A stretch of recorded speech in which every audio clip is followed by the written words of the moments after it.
The thrill of giant food. Have you ever seen a pizza so big it needed 10 people to carry it?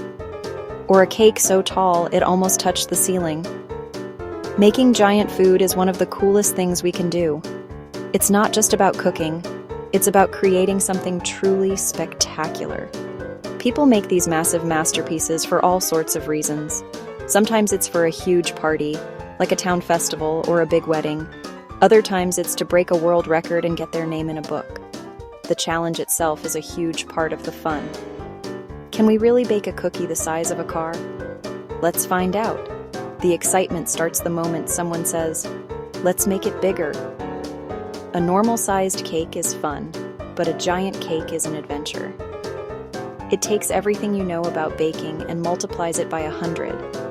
You have to think differently about every single step. How do you mix enough batter? How do you even build an oven big enough to bake it? These are the puzzles that get our creative gears turning. It's a chance to push the limits.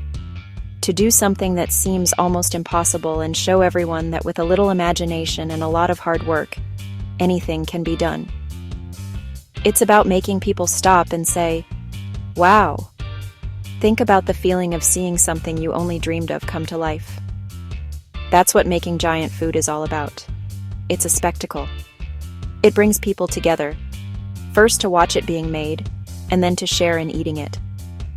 A giant hot dog at a baseball game isn't just lunch. It's an event that everyone will talk about for weeks.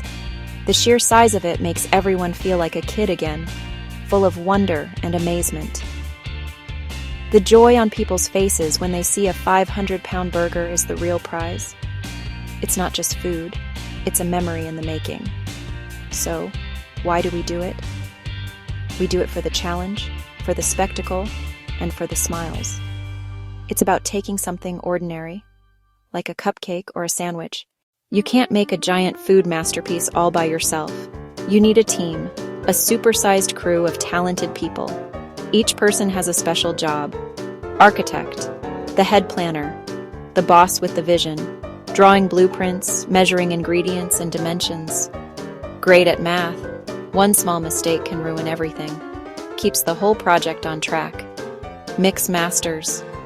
They handle massive amounts of ingredients, giant vats and industrial mixers, sometimes even clean cement mixers.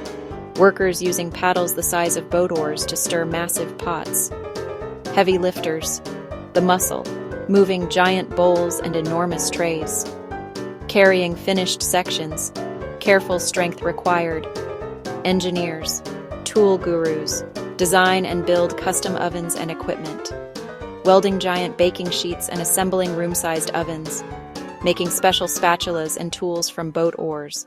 Bakers. The first step in any giant food project is planning. And I mean serious planning. This is where the architect shines. They start with a detailed drawing, a blueprint of the final product. This plan includes everything. Exact ingredient amounts, size and shape of each component. Schedule for the entire team. For a giant cake, they'll calculate how much flour, sugar, eggs, thousands of eggs. For a giant pizza, they'll figure out the weight of the dough, the gallons of sauce, and the pounds of cheese. This stage is all about math and logistics. Once the plan is locked in, it's time for prep work. Mix masters and heavy lifters get busy, cracking eggs not by the dozen, but by the crate, measuring and mixing in colossal containers. If it's a giant pizza, a team will knead a mountain of dough on a massive, specially built table.